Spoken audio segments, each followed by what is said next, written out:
अस्सलाम वालेकुम नाजरीन, मैं हूं तारिक शहजाद। टीपू शनासी के सिलसिले में हमने एक वीडियोस का सिलसिला शुरू जो कर रखा है, आज उसमें हम आपको बताएंगे कि टीपू शनासी ही क्यों ज़रूरी है और कौमी इफ्तिखारान यानी जो हीरोज़ हैं वो किसी कौम के लिए किस कदर अहमियत रखते हैं।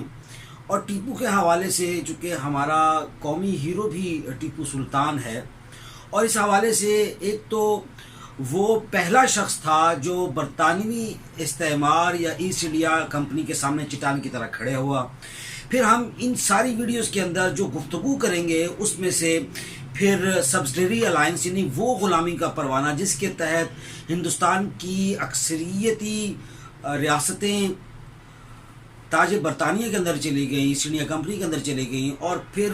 टीपू सुल्तान के कारनामे हैं, टीपू के हवाले से उसका ज़ौक़ मुताला है, उसका कुतुब खाना है, उसकी उर्दू के लिए खिदमात हैं, उसकी सनत व हरफत है, उसकी दाखिला और ख़ारजा पॉलिसी है, और ख़ास तौर पर उसमें जिस तरह से उसकी सफारतकारी है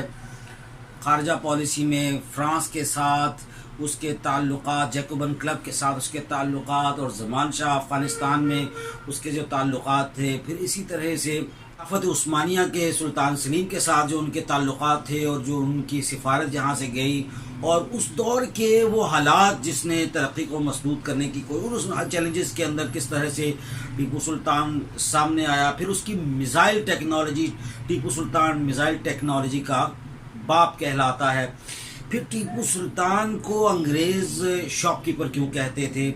फिर उसकी और ऐसी कई वजूहात हैं जिस पर हमें अब बहुत ज़्यादा बात करने की ज़रूरत है। टीपू सुल्तान के जो उर्दू ज़बान के लिए खिदमात हैं जनूबी हिंद से और वली के दौर से जो मामलात सामने आते हैं, हमारे सामने उर्दू का एक जो हियोला वहाँ पे बना, इब्तदाई उर्दू की ज़ुबान की तारीख़ के हवाले से हम बात करें, उर्दू ज़ुबान का पहला अखबार और टीपू सुल्तान और इक़बाल का जो मर्द मोमिन है और जो खुदी का इस्तिआरा है और वो जो पूरी हरकत की अलामत है हज़रत इक़बाल की शायरी में। फिर टीपू सुल्तान और मगरबी मौर्रख़ीन और हमारे यहाँ के जो बर सग़ीर के जो मौर्रख़ीन थे, और फिर आज का मुसलमान टीपू सुल्तान के तनाज़ुर में और टीपू सुल्तान के वो तमाम ऐसे पोशीदा पहलू जिन पर बात करने की ज़रूरत है, वो हम मुख्तलिफ़ इंशाअल्लाह नशिस्तों में